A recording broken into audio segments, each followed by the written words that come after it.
I'm standing on the northern border of the park looking south. About 240 miles, and about 10 days later, I reached the southern border of the park by piecing together good old-fashioned hiking trails, some snowmobile trails, and about 6 miles of off-trail travel.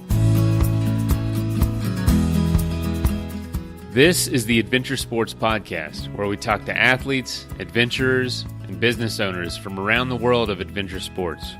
Whether you're climbing Mount Everest, starting a bike shop, or getting up off your couch to take your kids hiking for the first time, we want you to have the motivation and inspiration you need to chase that next adventure.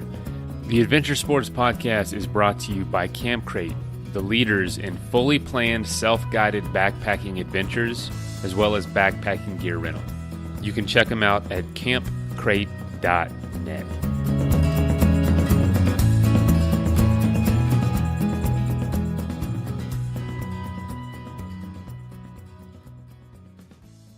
Hey folks, happy Monday. Hope you had a good weekend. Today's episode could have gone either way. It could have been a Life Outside the Box episode, but we got a lot of those coming your way soon. And Erik has done some really cool outdoor experiences himself, not just building a career in the outdoors.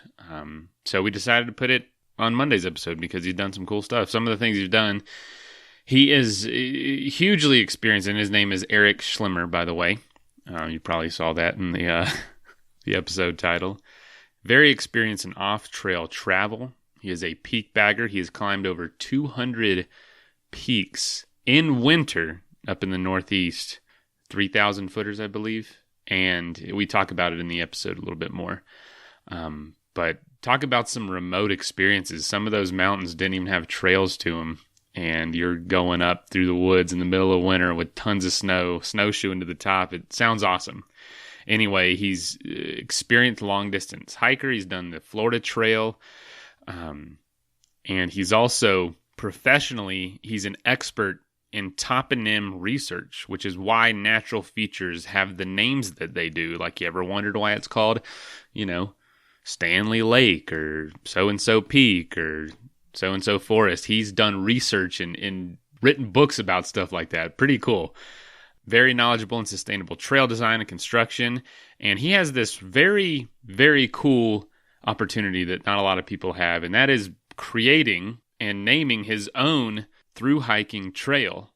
He is the founder and creator of the Trans Adirondack route, which is a combination of a few different trails, but it's 240 miles and stretches across the Adirondack Mountains, and some of it is bushwacking, so you have to find your own way, and man, it just sounds like an adventure. And we talk about something interesting, is that a lot of people fail that because they come off the Appalachian Trail, which is 10 times longer, and then decide they want to do that, and it kicks their butt. I remember after doing the Tour Divide, which is 2,700 miles, my friend and I, a few summers later, wanted to tackle the Colorado Trail by bike, and I'm like, oh, yeah, whatever, 500 miles, big deal. And I didn't take it serious. That trail kicked our butts. I was beat and battered, and I had just busted my tail so many times because that at times is a hiking trail. Like, it is steep steps and crazy steep descents in a sense. And I just, oh gosh, I can't believe I'd not really taken it that serious. So it kicked my butt. It was humbling. Big old slice of humble pie. And so today's sponsors are Athletic Brewing. They're the makers of non-alcoholic craft beer. You can get a discount with them by looking at the show notes. Also, if you want to know where they are in the country, look on their website. They have a map, and see if they have carry it in a store near you. That would be awesome. Support the show, support them, because they are funding our adventure grant. Apply. We're giving away $1,000. Applications open till June 1st. We select on June 15th, and we're going to announce it on the show who is the winner. Apply if you're doing something in 2019 that's adventurous. We want you to go. Get on it. The show is also brought to you by Aftershokz headphones. Headphones that do not go in your ears, but go against your head, so that it leaves your ears open for safety. They work very well. I have a pair. You can save $50 on those by visiting our show notes as well and going to their website. And also CS Instant Coffee.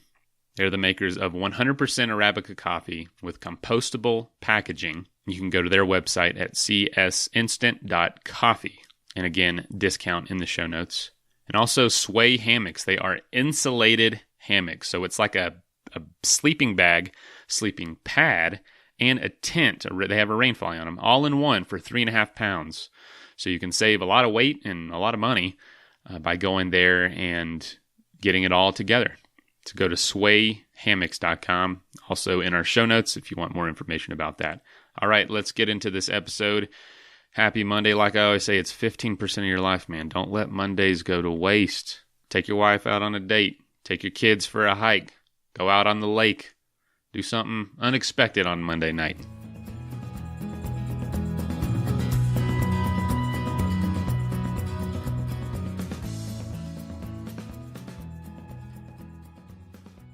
All right, everybody. Welcome to the show. Today we have Erik Schlimmer. Erik, welcome. Thank you for having me. Much appreciated. Yeah, and so you have a pretty diverse and interesting background. I'll try to cover it all, but basically you're an adventurer. You do peak bagging. You've done lots of hiking. You are familiar with trail building. You have some books out that we can talk about. You do trail construction, as well as just general outdoor knowledge. I would love to talk about one of your projects, the Trans Adirondack route.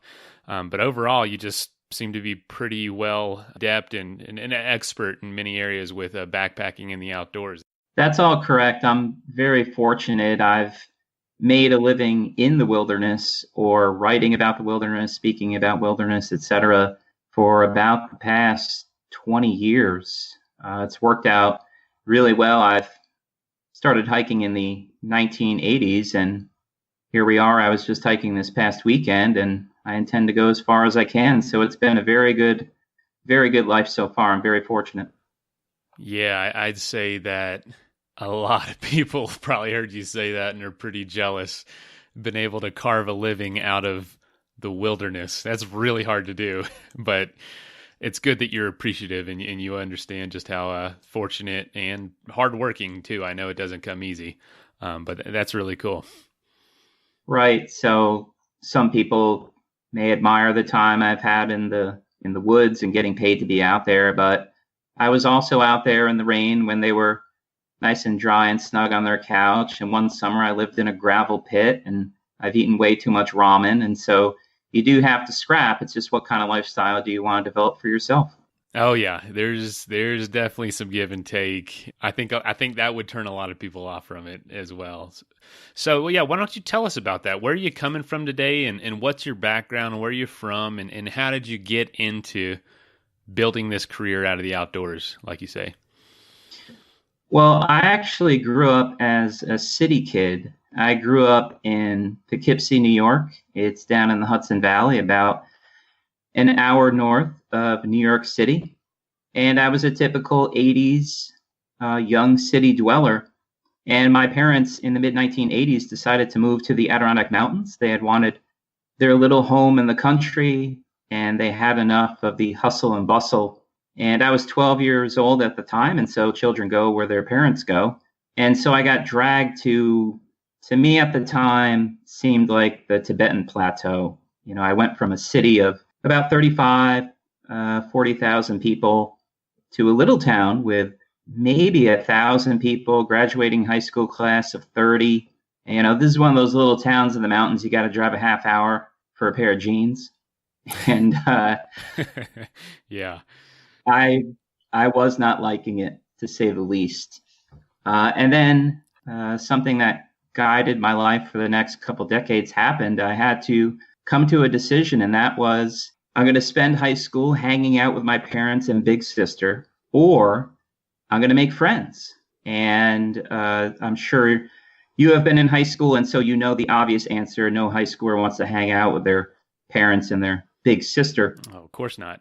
Yeah, and so I just started hanging out with my classmates. And at first, I didn't think there was really anything to do. You know, I knew nothing about the woods. You just look at the woods, and it's a bunch of trees and a bunch of rocks and not much else. But I find myself downhill skiing and deer hunting and fishing, and mountain bikes had just come out. So mountain biking and snowboarding just came out as a sport. And so I learned that you could recreate outdoors in many different ways. And then when you start learning a little tree species, maybe a little tracking, how to fish, and you start developing this relationship with the woods where you find out there's a lot more out there besides just trees and rocks. And that's where it all began. Yeah. So what are some of those things you started discovering besides the trees and rocks that sparked your interest? I really like the peace of it all. City dwellers tend to get very used to not seeing the stars at night, not having silence, not having peace. And that was the environment that I grew up in. And at first, when you move to a really small town where nobody locks their doors and you can see the stars at night, or you go even farther into the woods on the backside of a mountain and everything's silent, everything's peaceful, and there's really not a whole lot going on, that can be unsettling. So when I taught outdoor education, I had many students who were from urban environments, and they would have trouble sleeping on our camping trips because it was too quiet, which is in hindsight kind of weird, but that's exactly what I experienced when I first got into true wilderness where it's nice and quiet. So I think what drew me to it was just the simplicity of nature, the quiet. I mean, out in the mountains, there are very few things you have to do. Don't fall off a cliff. And when you're cold, stay warm. And if it's really hot, stay cool and eat and drink water and find a flat spot to lay on for the night. And that's a pretty simple life. Yeah, I totally agree. I think you're right in the sense of it's kind of whittled down to survival. And it's not intense survival, but like basic needs type stuff, like stay warm. Literally, that's one of your biggest concerns. Find food, find water, especially when you're out backpacking. There's something so refreshing about that and so appealing that you just don't get from the life in the city. Your concerns and your stresses are all about things that have nothing to do with survival, usually. Yeah, you're absolutely correct. My modern day stressors are, paying bills and finances and stuff like that. And I take care of those, but I don't find it particularly rewarding. But when you're out in the mountains and you're cold and wet and you set up camp and change into a dry shirt, the feeling. It's an incredibly rewarding, psychologically rewarding feeling of getting dry when you're wet, being warm when it's cold, eating when you're hungry. There's something to be said for those little pleasures that bring me immense joy.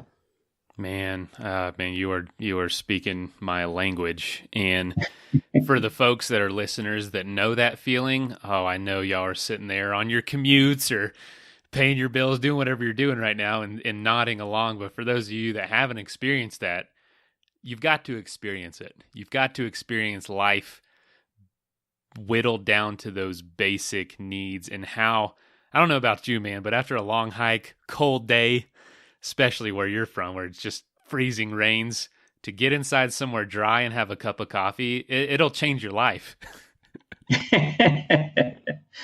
Yeah, it feels like a life-changing moment. And you know exactly what you're talking about. And we have that shared experience. And I remember when I taught outdoor education, I taught for a handful of universities for about 8 or 9 years. And I would tell my students who were going out on some kind of longer trips with me in the Adirondack Mountains, I go, just wait. I hope it rains all day on us, because then you're going to get into camp and you're going to be wearing these socks, because no boots are really waterproof. Right. You're going to be wearing these sopping, wet, cold, disgusting socks all day. And when you get into camp, you're going to put on a dry pair of socks. And you know what you're all going to say? And I said, what? I go, you're going to go, oh my God. And they did. My prediction always came true. It's those simple things about just improving your life a little bit in the wilderness that bring great reward. It really does, man. What an awesome lifestyle. and to think that so many people will never know what that's like. It's very sad. But so yeah, you've mentioned a few times you were a wilderness or an outdoor educator. How did you get to that point? How did you get on that course, and what was that like? Yeah, I think that was maybe the pinnacle of my outdoor career. So throughout the 90s and into the 2000s, I was climbing a lot of mountains, and I did some long distance mountain bike trips and hiked a handful of long distance trails. And I was a trail builder. And so I was building my outdoor resume. And what I added to that was doing, I guess you could call them inspirational programs. So I would go on a long distance trip and I would arrange a slideshow and I would go to venues and I would share with people what I saw in the wilderness. And by that time, I had a bachelor's in public speaking. So it worked out very well. And I gave a program at a state college in central New York about mountain biking from Canada to Mexico on a route I designed myself, mostly off-road. And this guy comes up to me. I have no idea who he is. He said, "Wow, great program. What else do you do?" And by that point, I had my first book out, A Guide to Long Distance Trails. And I said, "Hey, I write and I work as a backcountry ranger seasonally, and I do quite a bit of public speaking." And he said, "Well, do you want a job?" And I said, "Well, where at?"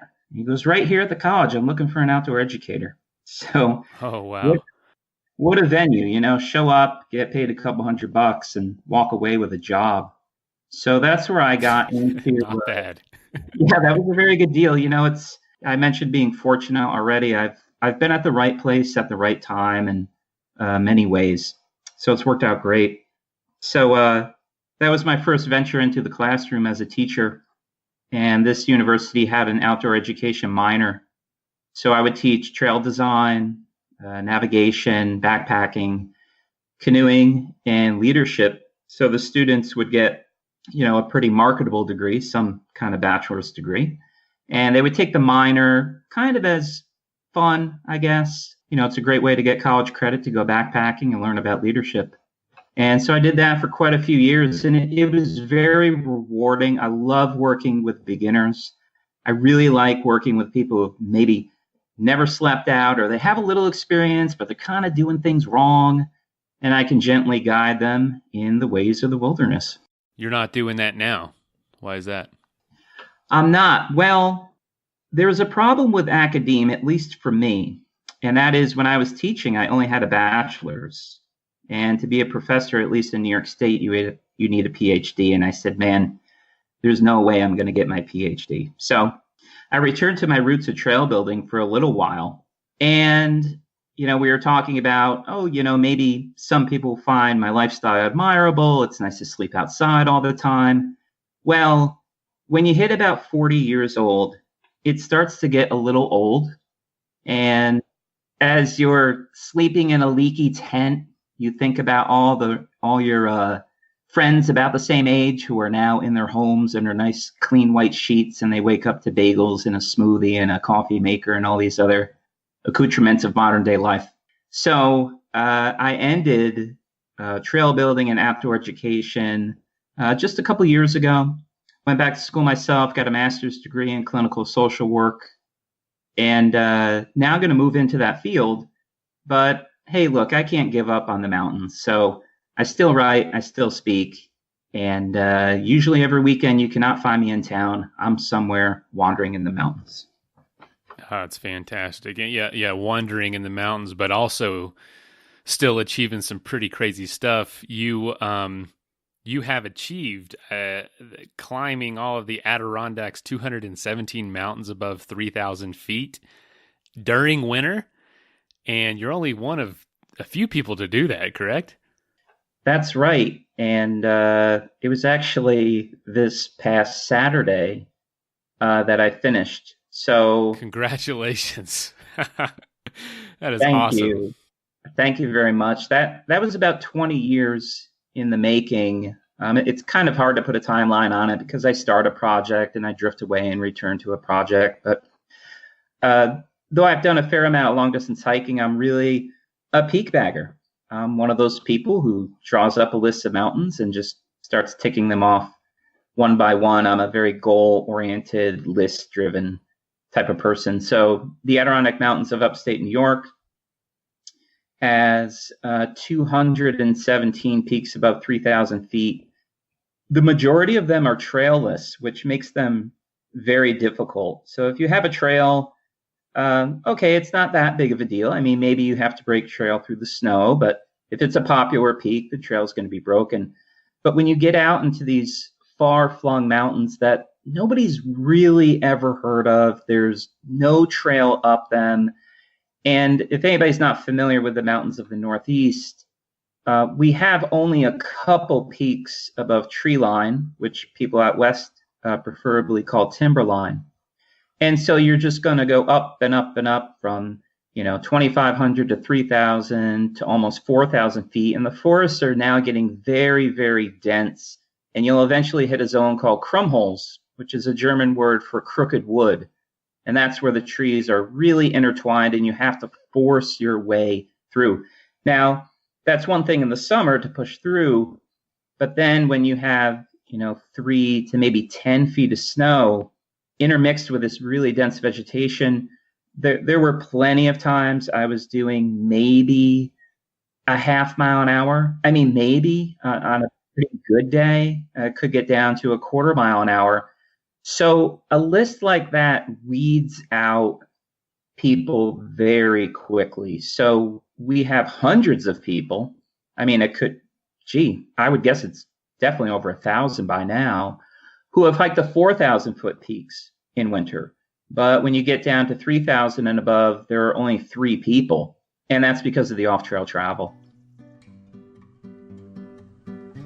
Athletic Brewing is pioneering non-alcoholic craft beer. Yeah, I said non-alcoholic craft beer. And there's a number of reasons you might want to do that, whether you're training for an event, which a lot of our listeners are, or, if you're babysitting and don't want to be drunk in case something happens. I mean, stuff happens, but you still want to sit down and enjoy the game and have a beer. This is an incredible option for a full-flavored, full-bodied beer. Each can is only 50 to 70 calories, with IPA, golden ales, stouts, and tons of seasonal offerings. Athletic Brewing is a great option if you want that craft brewery taste, but not deal with the effects of alcohol itself. If you'd like to save 15% on your first order, go to athleticbrewing.com and use the code ADVENTURE at checkout.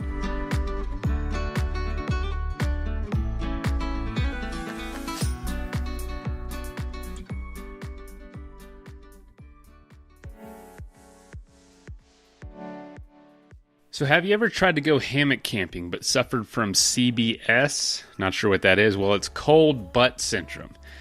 And that used to be a problem, but it's not anymore with Sway hammocks. They are insulated hammocks founded by Seth Hill that encase you in 800 fill down, keep you warm at night. And with the Sway hammock, you get it all. You get straps, rainfly, the hammock itself is insulated. But not only that, it saves you a lot of weight. Have you ever added up the weight of a sleeping bag, a pad, and a tent? Well, with Sway, you have all that in one for 3.5 pounds of awesome warmness. You can find out more at Sway Hammocks, which is SWAYY, hammocks.com, and enter ADVENTURE for 20% off your hammock today. And that is also in the show notes.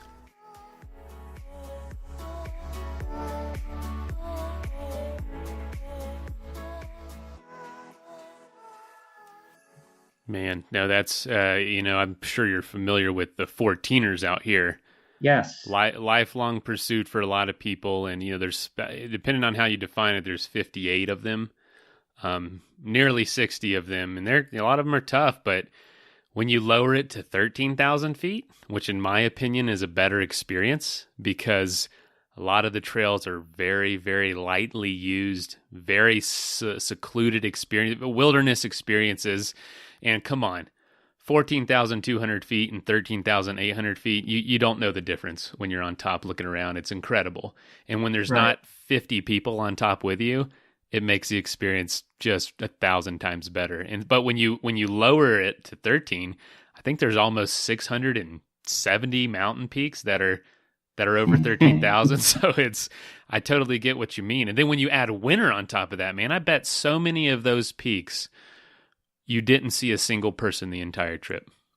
Yeah, out of the 217, I'd say I'm guessing about 150 don't have trails.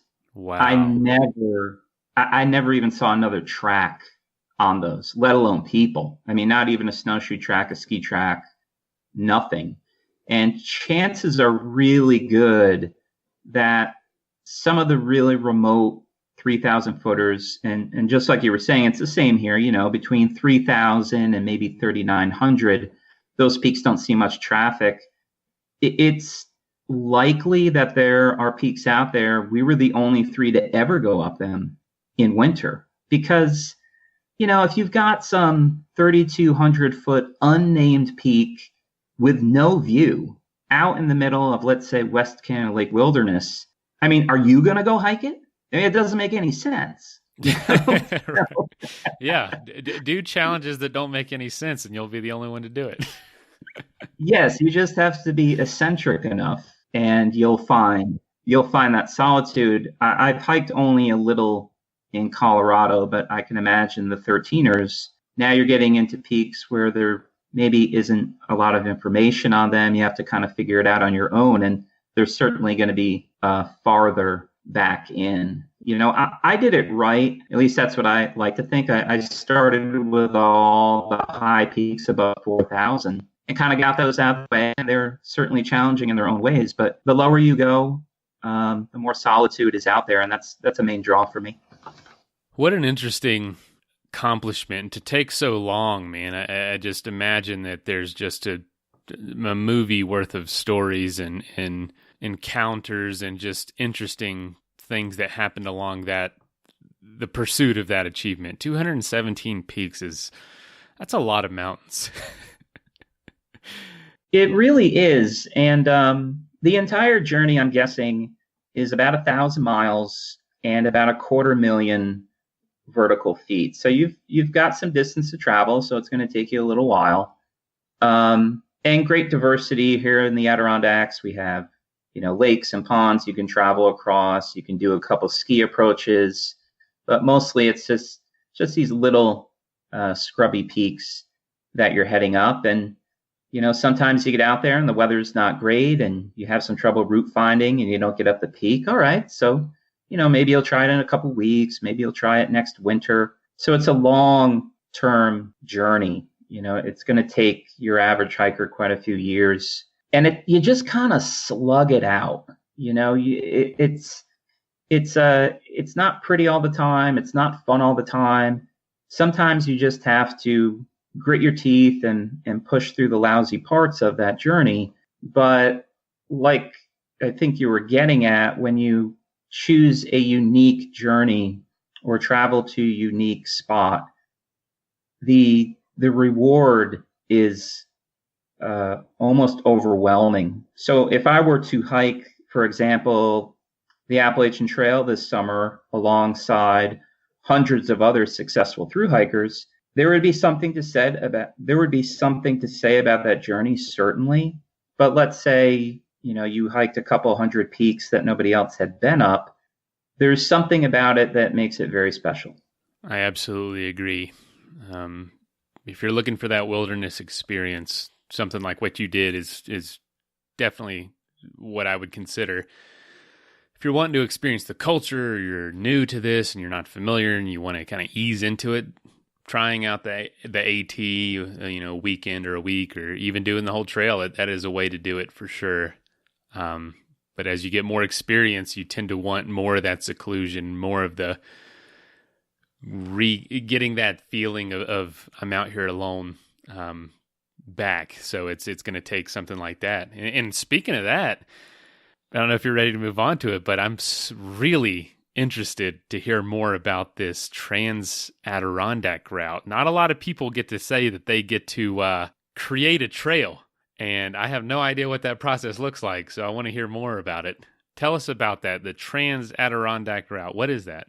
Yeah, the Trans Adirondack route is a 240-mile pathway that crosses the entire Adirondack Park of upstate New York. The Adirondack Park is 6 million acres, which is almost exactly the size of Vermont.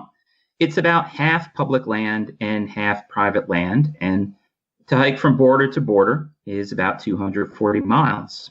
So in 2010, I had a goal of crossing the entire park without the use of any trails because I like off-trail travel and I like long-distance hiking.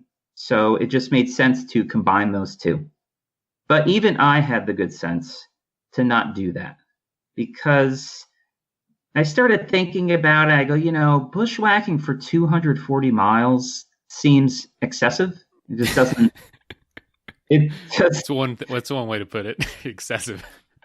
Yeah, it seemed excessive. And it's easy to say you're going to do it as you're sitting in your living room nice and dry. But I was thinking, oh, my goodness, what if it rains for 10 days? Because the trip was going to take probably a month. So I scrapped it. And I said, well, let me try something different. Let me try to cross the entire Adirondack Park by piecing together all different kinds of trails. So to make a long story short, in 2010, August, I'm standing on the northern border of the park looking south. And about 240 miles and about 10 days later, I reached the southern border of the park by piecing together standard, good old-fashioned hiking trails, some road walking, some snowmobile trails, and about 6 miles of off-trail travel. A half mile here, a half mile there, just to connect maybe a road to a trail or a trail to another trail. Now, when I did this trip in 2010, I had absolutely no intention of doing anything afterwards. To me, it was just a fun hike. I had a couple weeks off, and so I went backpacking. But when I got to the end, it was such a beautiful experience. It was unique. I said to myself, I bet somebody else would hike this thing. And here we are today. So I named it, wrote a guidebook, came out with a map set. I do a fair amount of public speaking about the route just to educate people that it's a resource for recreation in upstate New York.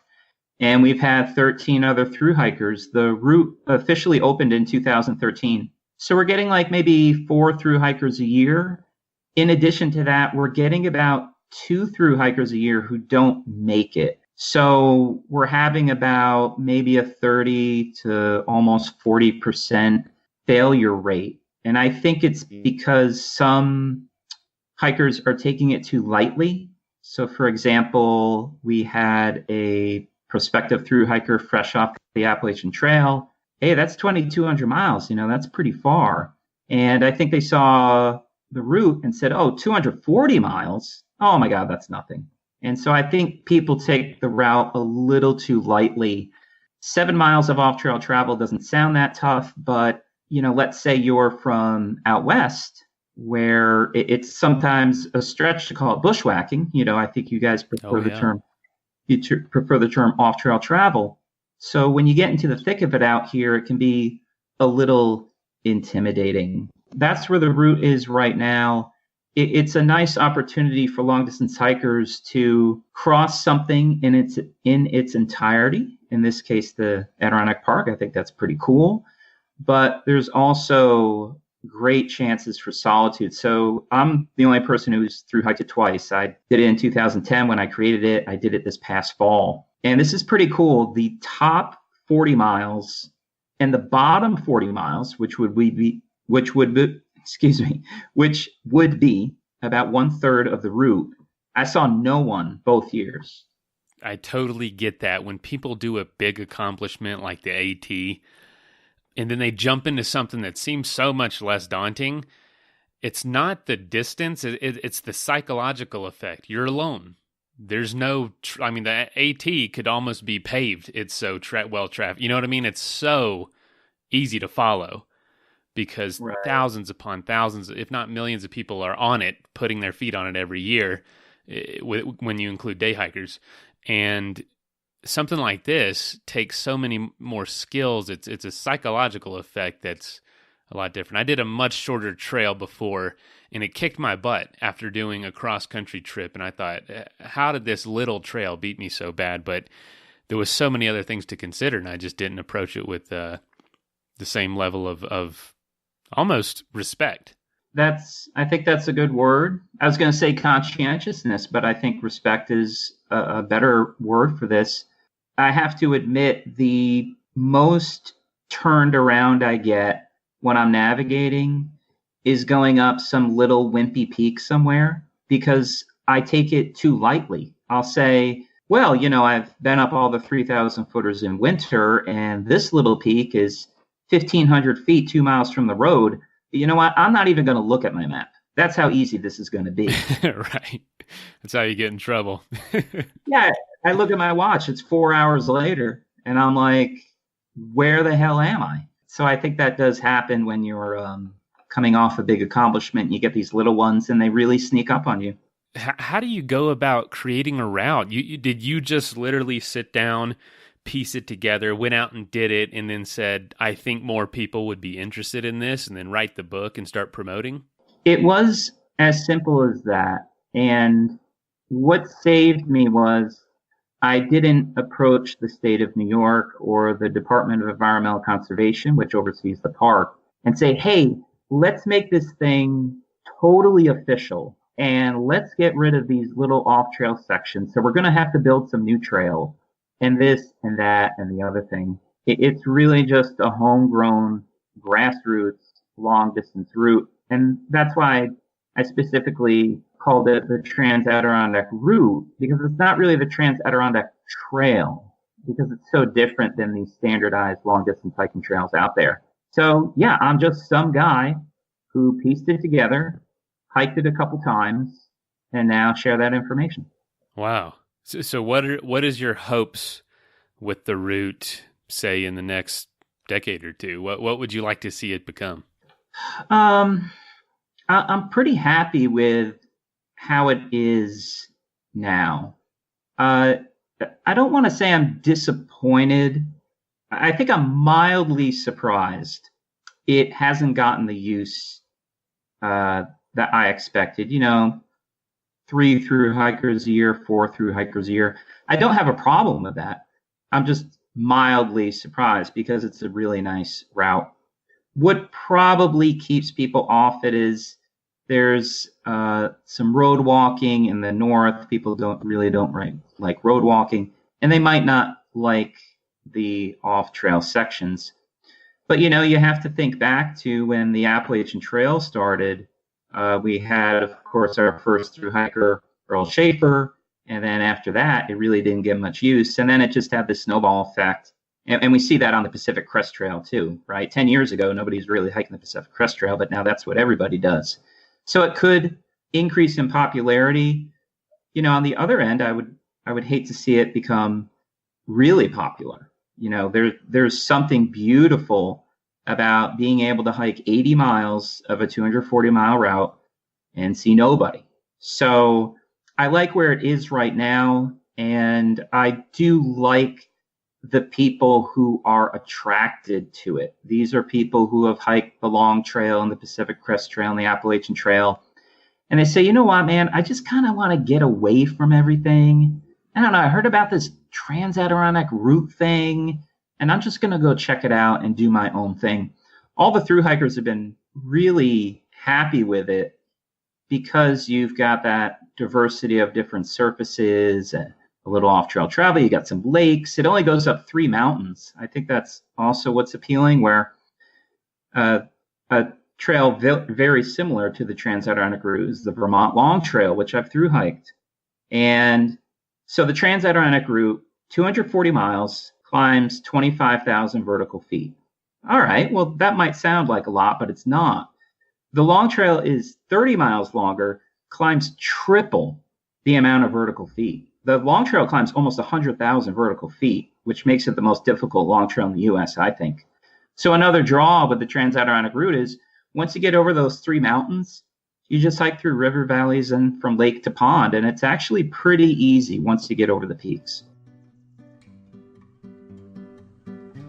This episode is sponsored by Aftershocks. They are headphones with bone-conducting technology. So they rest in front of your ears, not inside your ears like most headphones. And the benefit is they keep your ears free I would have felt so much safer on my bike trips if I would have had these. But, I'm on the bike for 12 hours. I'm not going to not listen to something. So I did put myself at risk a lot. And I would highly recommend something that allows you to keep your ears free and be able to listen to this show, or music if you choose that. But come on, you want to listen to this show. They have a 6-hour battery life, awesome audio quality, and you can get $50 off the Trex Air Adventure Bundle or the Trex Titanium Adventure Bundle at asp.aftershocks.com. And that is also in the show notes.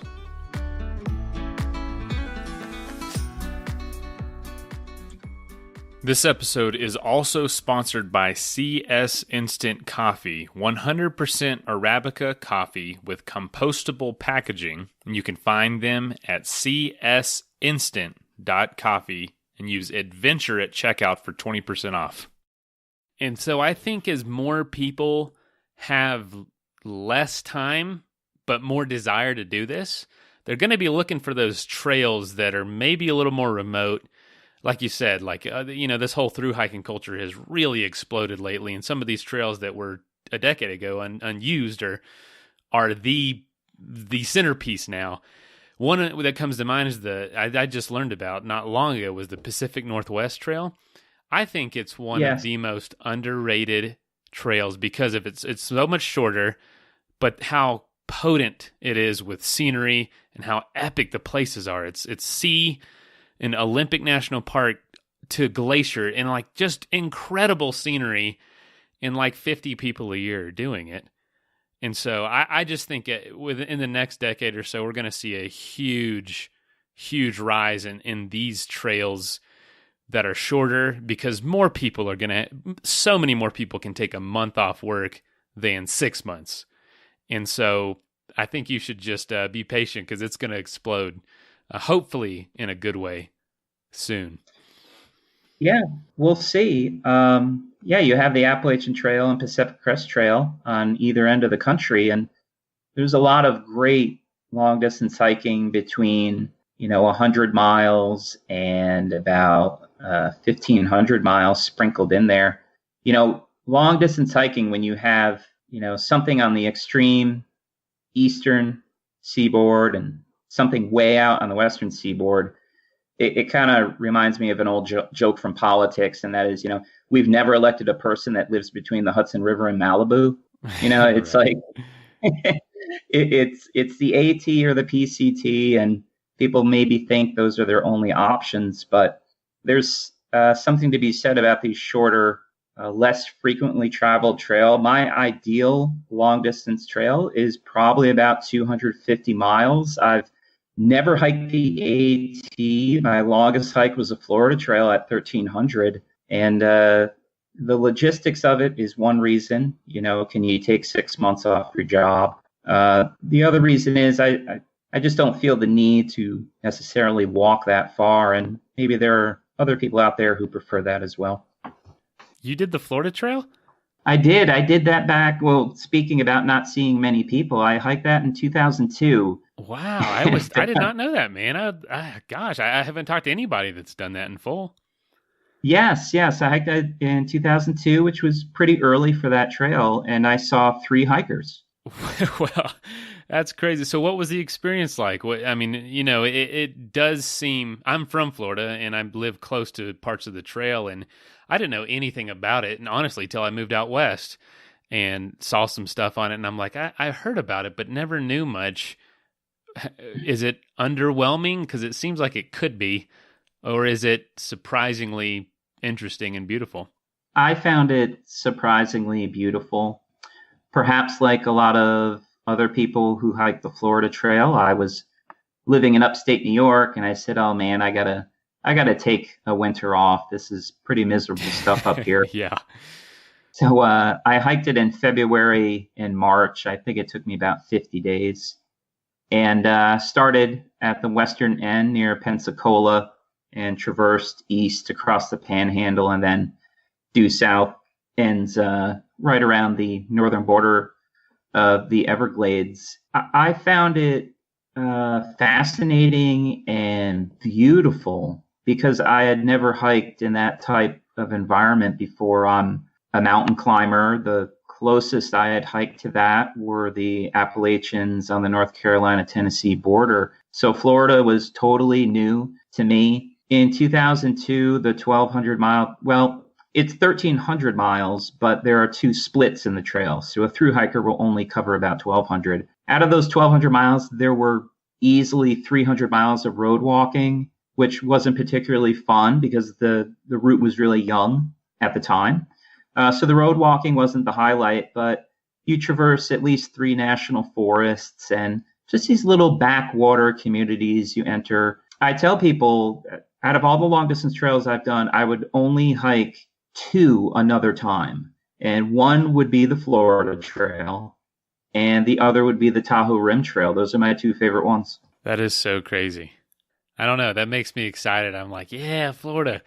But I don't know. I just don't feel like it can compare to these mountains, you know what I mean? These beautiful places elsewhere in the country, but I don't know. Yeah, it's different. I mean, I think the main draw of the Florida Trail, at least for me, is it's more of a getaway destination. You know, if we had the Florida Trail equivalent here in the Northeast, where it's just kind of flat and really not much is going on, I wouldn't do it. But if you're looking to take, sometime between December and March off, and you're looking for somewhere warm, the Florida Trail was great. I'm sure it's been done. It probably would be a really bad idea to try to through hike it in the summer. So it's a nice winter destination. Yeah, it'd be pretty miserable in the summer, I'd have to say. It'd be just unbelievably warm. Summers are just miserable down there. Can be on a really humid, hot day. It's, oh gosh, but winter would be fantastic. Wow. That gives me some ideas, man. I like that. So why don't we, so many interesting things to talk about and directions we can go.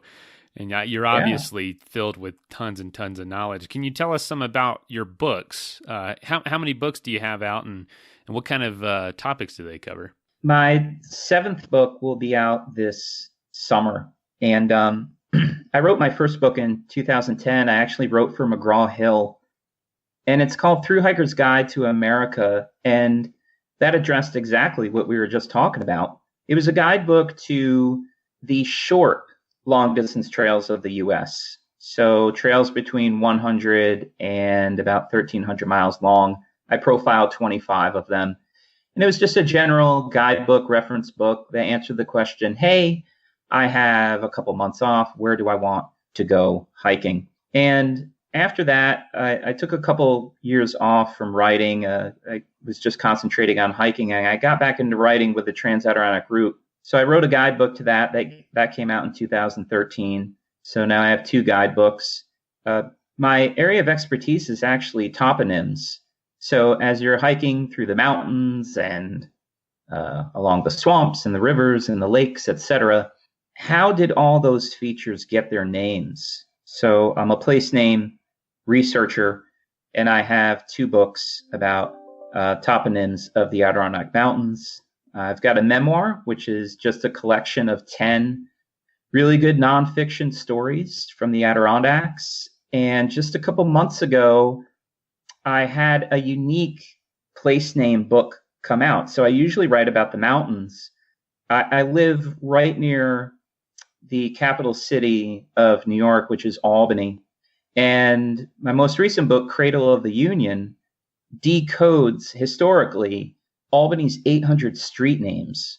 So if you go to Henry Johnson Boulevard and Teacup Circle and Tryon Court and Tenbroke Place and the 796 others, how did they all get their names? So that was an urban place name book, which was surprisingly fun to write. It was fascinating. The 7th book coming out this summer is my first coffee table photo book. It's of the Adirondacks, and what's pretty cool about it is all the photos are taken off trail while I'm bushwhacking. There are no images from any trails in the Adirondack Park. Wow. What an interesting variety of projects. That's so random, but really interesting. I think I get bored easily. because, I'll do long distance hiking for a while and then peak bagging and then, oh, I think I'll teach outdoor education. And, oh, now I think I'll get a master's in clinical social work. And I'm just kind of Right. all over the place. And that comes into my writing as well. I have the 2 place name books, but other than that, all my writing falls into 6 different genres. Almost a different genre per book, essentially. Yeah, pretty much. So I know it's probably hard to tell since you're easily bored and your interests vary. But what do you think the future holds for you? What are you moving towards? What are you working on that either along with the trail, the Trans Adirondack route, or what other future book things? And your career changed. You just got a degree in a different field of study. So what do you think it holds for you? Yeah, so I guess my life can be drawn into 3 components. The professional, so my master's in clinical social work. I recently got licensed by the state, and I'm particularly interested in trauma, and I really like working with veterans. I have quite a bit of experience working with veterans. I'm a veteran myself, so I kind of have that veteran card to relate to that community very well. I especially like working with combat veterans. It's very rewarding work. It can be tough, but it's the least I can do to try to help them out. For writing, I'm always writing something. So right now I'm writing a settlement history of the Adirondacks. It's going to take probably 4 years to write. And it basically answers the question, who was the first person to show up in about every single spot in the Adirondack Mountains? So who showed up and built the dam and built the kiln and looked for iron and did the logging, and what was the first birth and where's the oldest cemetery? It's really who penetrated the mountains when and what they did when they got there. As far as hiking goes, I've got this new pursuit. I've moved away from peak bagging, and now I visit named topographic features. So what I'll do is the Adirondack Park, like a lot of other national parks, national forests, etc., they're cut into blocks of land management units. And so I'll pick a unit. So up here, one of them is Faro Lake Wilderness Area. It's about 50,000 acres. And I'll look at a topographic map and I'll visit every single named feature. So every lake, every swamp, every peak, every ridge, every brook. And I'm finding it just so fun. I mean fun, because the peaks are pretty low. They're all below 2,500 feet. Almost all the features are off trail. And you're just going to these quaint ponds, these gentle ridge lines, these babbling little brooks. And after hiking the 217 highest in winter, I got to tell you, I earned it. I earned this very pleasant, just good old-fashioned relaxing hiking. Yeah, no kidding. You've earned it. And that's what we encourage on the show. It's not, we interview some pretty extreme athletes, and you do feel that pressure to do some of that sometimes. But honestly, it's about getting out there. It's about having a good time. If your idea of fun is running to the top of 14ers, do it. If your idea of fun is going to figure out why this lake is named what it is, and it's a moderate hike, and that's what you want to do it. Like you got to find what does it for you, and it might change over time like it has for you. So it's really interesting to hear from you. Very much a life outside the box, and man, I'm excited to see what the future holds for you and what kind of other projects we're going to see come out of that brain of yours. Hey, people ask me that, and I know I just answered it, but things change. I mean, your guess could be as good as mine, and I really enjoy what you say about going outdoors and finding your niche. And I think the question has been asked, who is the best hiker, who has the greatest accomplishments, etc.